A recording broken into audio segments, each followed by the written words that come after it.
President Donald Trump and Secretary of State Marco Rubio are taking the ongoing negotiations between Ukraine and Russia seriously, with Trump setting a 2-week deadline to assess progress. State Department spokeswoman Tammy Bruce emphasized this timeline during an interview on Fox News. When asked by the host about the frequently shifting 2-week deadline, Bruce pushed back on the idea that it was being delayed. "We had recent statements from both the President and Secretary Rubio making it clear that this isn't an open-ended process," she said. "This is not standard diplomacy. This won't drag on for months or years. There are clear benchmarks that must be met."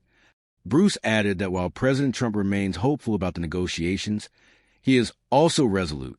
She pointed to Trump's sharp commentary on Truth Social criticizing Russian President Vladimir Putin, saying it reflects Trump's frustration and belief that Putin has changed.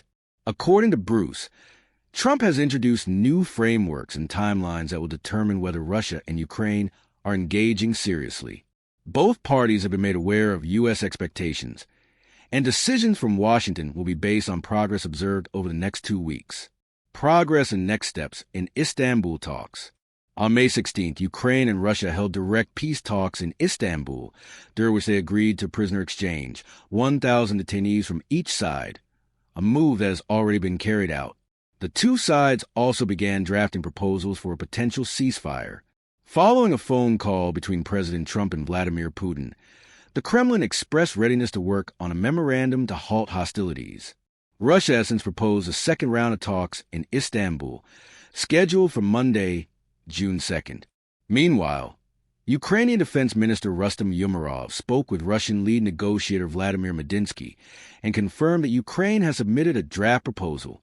Russia, however, has not yet presented its own memorandum, instead promising to unveil it during the upcoming meeting.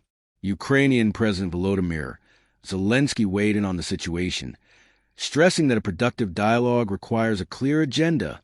He accused Moscow of intentionally undermining the talks to ensure the next meeting lacks substance. Russia's delegation for the June 2nd meeting will be the same as in the first round, according to Foreign Ministry spokeswoman Maria Zakharova.